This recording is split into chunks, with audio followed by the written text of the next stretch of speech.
आइए श्याम प्रेमियों, आज एक ऐसे भगत की कहानी सुनाते हैं जो अपने व्यापार में इतना लीन था कि उसे दिन दुनिया की कोई खबर नहीं थी। उसे सिर्फ पैसा पैसा और सिर्फ पैसे के बारे में चिंता थी। उसके घर वाले, उसके परिवार वाले सारे परेशान थे कि सेठ कभी कहीं नहीं जाता, सुबह से लेकर रात तक हर समय पैसे में ही लिपटा रहता है। बहुत दिनों से उसके इष्ट मित्र उसे कहते थे कि तुम हमारे साथ कहीं चलो, अपने बच्चों को लेकर चलो, लेकिन सेठ कहता इसके लिए काफी समय पड़ा है, अभी मुझे सिर्फ पैसा कमाना है। लेकिन एक दिन कुछ मित्रों ने बहुत जोर दिया कि 2 दिन की छुट्टियां हैं, हम खाटू श्याम जी के दरबार में जा रहे हैं, पूरे परिवार को साथ लेकर हमारे साथ चलो। और सेठ उनको ये बात मना नहीं कर पाया और बिना मन के वो उन परिवार वालों और इष्ट मित्रों के साथ खाटू के लिए रवाना हो गया। रास्ते भर वो अपने व्यापार की बातें करता रहा। उसे खाटू जाने की जरा भी इच्छा नहीं थी। लेकिन जब खाटू पहुंचा और बाबा श्याम के मंदिर में पहुंचा और जब बाबा से नजरें मिली, उसके होश उड़ गए। सेठ के परिवार वाले सारे दर्शन करके बाहर आ गए।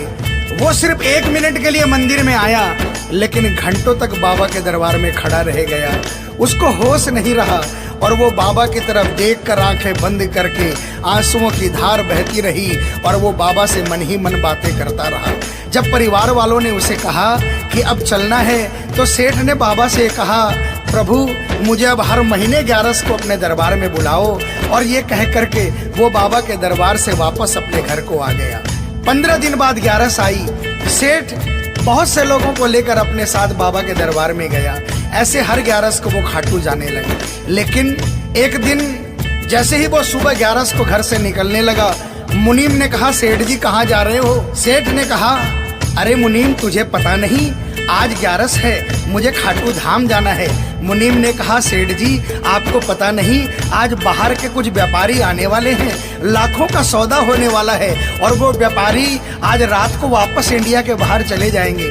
आपके पास तो मौका है, आप 11 की जगह मावस को खाटू चले जाना। सेठ के मन में ये आया कि हाँ, इसमें क्या फर्क पड़ता है, आज यहाँ व्यापार कर लेता हूँ, सौदा कर लेता हूँ, मैं खाटू मावस को चला जाऊंगा। और सेठ उस दिन खाटू नहीं जा पाया। 11 निकल गई, मावस आई, मावस को फिर कोई व्यापारी आ गया। उसके बाद फिर पूर्णिमा आई, फिर कोई व्यापारी आ गया और इसी तरह सेठ व्यापार में फिर उलझ गया। एक दिन रात को सेठ सोया तो उसके नींदों में उसे ऐसा आभास हुआ कि उसे कोई आवाज आ रही है और उसने बड़े ध्यान से सुना। उसे लगा खाटू वाले श्याम बाबा उसे कह रहे हैं, वाह रे सेठ, मैंने तो सोचा था कि मेरे दरबार में कोई बहुत बड़ा भूला भटका भगत आया है, लेकिन मुझे क्या पता था कि कोई भगत नहीं, एक सौदागर आया है और मुझसे सौदा करके चला गया। आज तू अपने घर में, अपने व्यापार में खूब खुश है, तू वहीं पर खुश रहे। और ऐसा कहकर वो आवाज बंद हो गई। सेठ की आंखें खुली, उसके मन में ग्लानि हो गई। उसने सोचा कि मैं आज ही खाटू धाम जाऊंगा और वो जैसे ही खाटू के लिए निकला, रास्ते में एक्सीडेंट हो गया। सेठ की दोनों टांगे रह गई। अब सेठ अपने पैरों पर खड़ा नहीं हो पाया और उसके मन की मन में ही रह गई। सेठ बहुत तड़पता रहा। एक दिन सेठ अपने घर के दरवाजे पर बैठा, आंसू बहा रहा कि मेरा बुलावा क्यों नहीं आ रहा, मैंने इतनी बड़ी गलती करी, मुझे बाबा के दरबार से इतनी दूरी क्यों हो गई। इतने में उसके घर के सामने से एक डाकिया निकला। सेठ ने डाकिया को आवाज लगाई और कहा, ए डाकिया, तुम तो कलकत्ता, दिल्ली, बम्बई भक्तों का संदेशा लेकर जाते हो, लोगों के चिट्ठियां पहुंचाते हो।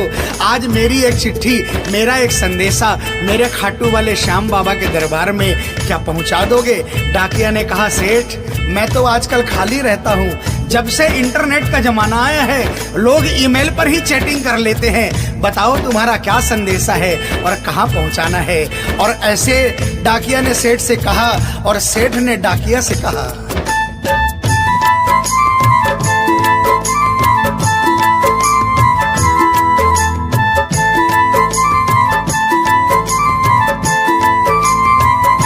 डाकिया जा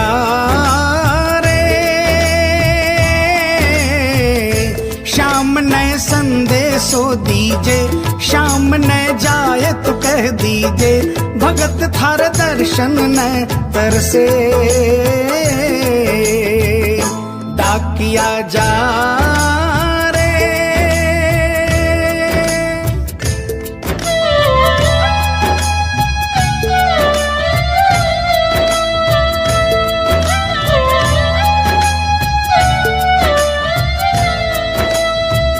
डाकिया ने कहा, सेठ आपका संदेशा तो मैं पहुंचा दूंगा, लेकिन मुझे ये तो बताओ कि आपका संदेशा पहुंचाना क्या है। जहां मुझे संदेशा पहुंचाना है वहां का ठिकाना क्या है। और डाकिया ने कहा,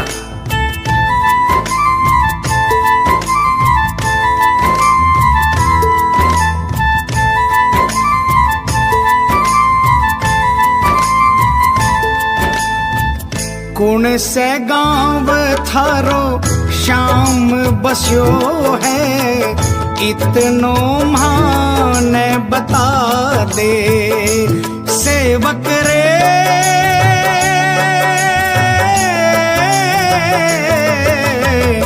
घर तेरे पास है कोई निशानी, माने तू दिखला दे। कैया जानूंगा पहचान, मैं हूँ छोरो अनजान। कैया जानूंगा पहचान, मैं हूँ छोरो अनजान।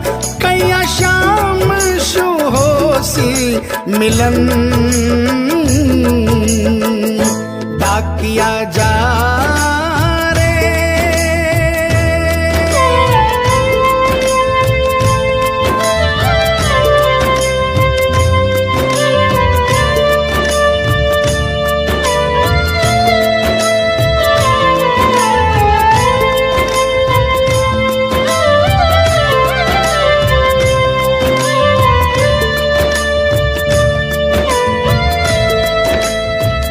सेठ ने कहा, डाकिया मैं तुझे जिस जगह का ठिकाना बता रहा हूँ वहाँ ऐसा दरबार है जहाँ जो एक बार जाता है वो वहीं का हो जाता है।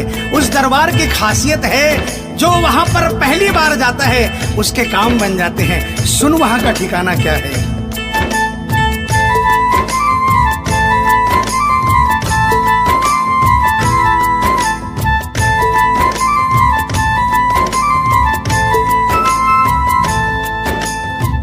खाटू में है श्याम जी को मंदिर, शिखर ध्वजा लहरावे।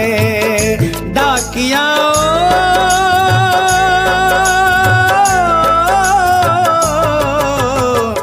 जोड़ी पर हनुमान बिराजे, सेवक चंवर ढुलावे। बाके नौबत बाजे द्वार, गूंजे हरदम जय जयकार। बाके नौबत बाजे द्वार, गूंजे हरदम जय जयकार। सज धज बैठो है श्याम सजन, डाकिया जा रे।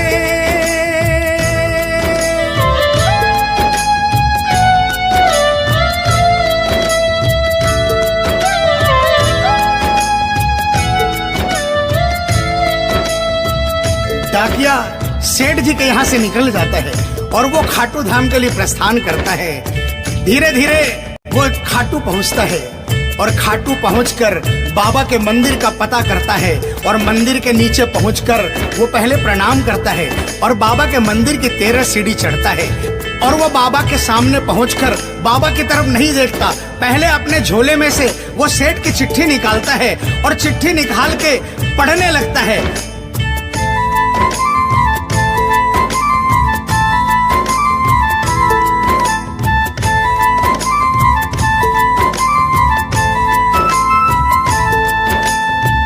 पहुँच गयो दरबार श्याम के, बोलन लाग्यो संदेशो।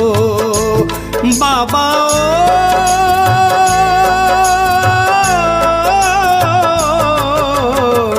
बन बैठो कद श्याम दीवानो, कुछ ना रयो अंदेशो। आखड़ ल्यासू बरसी धार, जैया सावन की फुहार।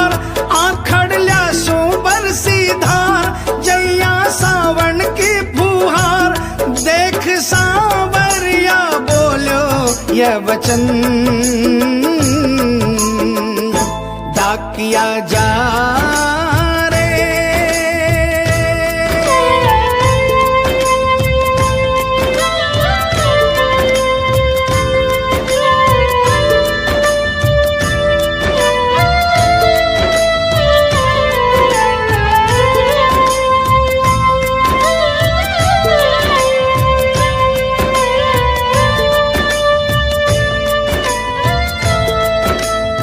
जो ही डाकिया ने सांवरे सेठ की तरफ देखा, उसके होश उड़ गए, उसकी आंखें बंद हो गई, आंखों से आंसुओं की अविरल धारा बहने लगी। उसको ऐसा महसूस हुआ सपने में जैसे कि कोई श्याम प्रभु सिंहासन से उतर कर आ गए। उससे अपने गले से लगा लिया और डाकिया से कहा, कैसे हो डाकिया?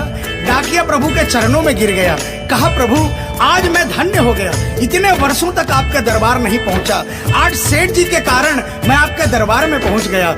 अब मुझ पर इतनी कृपा कर दो, मुझे अपनी शरण में रख लो। लेकिन बाबा ने कहा, नहीं बेटा, मैं तुझे अपनी शरण में रखूंगा, लेकिन अभी तुझे मेरा एक छोटा सा काम करना है। जिस सेठ ने तुझे ये संदेशा देकर भेजा है, अगर उसके पास मेरा जवाब नहीं गया तो वहां जीते जी मर जाएगा। तू मेरा एक छोटा सा काम कर दे, वापसी संदेशा तू उस सेठ को जाकर दे दे। और बाबा ने कहा,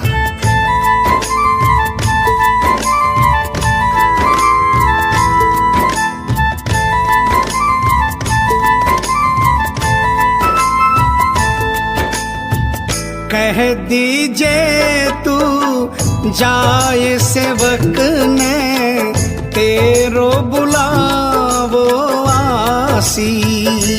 सेवक रे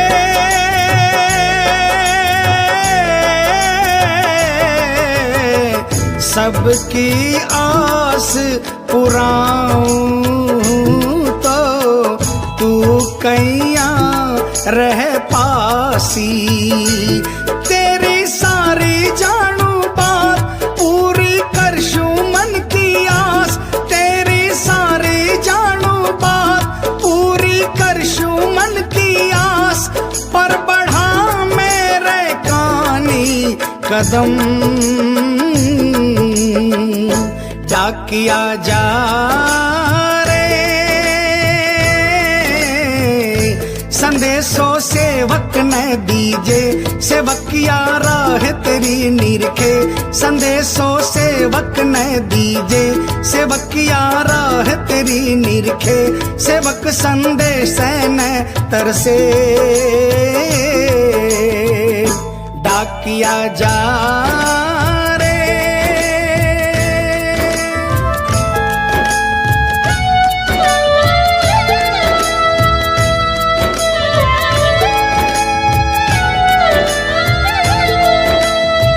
डाकिया श्याम प्रभु के चरणों में प्रणाम करके वापस निकलता है और वो आधी रात को ही सेठ के शहर में आ जाता है। अब डाकिया को इतनी जल्दी थी कि उसने आधी रात नहीं देखी और उसने जाकर सेठ के दरवाजे की घंटी बजा दी। उस दिन सेठ के घर में कोई नहीं था, सेठ अकेला अपने बिस्तर पर पड़ा था। जैसे ही घंटी की आवाज आई उसको लगा कि बाबा का संदेशा आ गया, लेकिन सेठ मजबूर था, वो उठना चाहा लेकिन उठ नहीं पा रहा था। लेकिन अचानक उसने जोरदार जयकार लगाई, हारे के सहारे की। और जैसे ही आवाज आई सेठ के घर में करिश्मा हो गया। सेठ अपने पांव पर खड़ा हो गया, दौड़ कर गया और उसने जाकर दरवाजा खोला। सामने देखा डाकिया खड़ा है। सेठ डाकिया के चरणों में गिर गया और कहने लगा, डाकिया जल्दी बताओ मेरे बाबा ने क्या संदेशा भिजवाया है। और डाकिया ने चिट्ठी निकाली और बाबा के भगत की चिट्ठी का संदेशा निकालकर सेठ के हाथों में थमा दिया। सेठ ने जैसे ही चिट्ठी देखी वो झूम झूम कर नाच नाच कर गाने लगा, आ, आ, आ,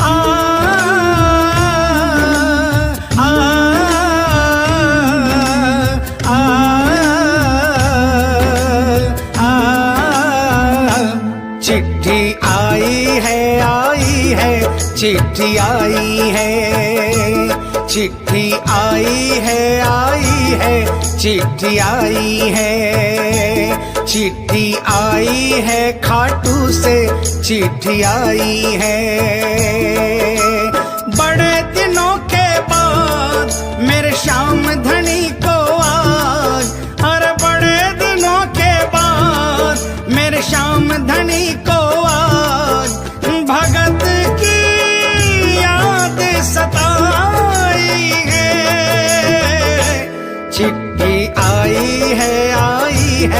चिट्ठी आई है, ओ चिट्ठी आई है, चिट्ठी आई है।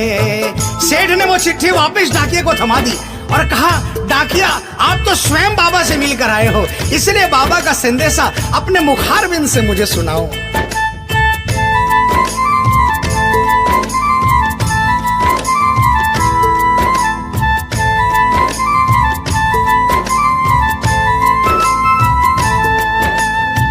सुन संदेशो सांवरिये को, मनड़ो घणो हरसायो।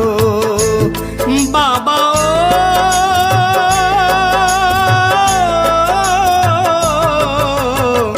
बंध गया पाँव में घूघरिया सा, मन को मोरियो गायो।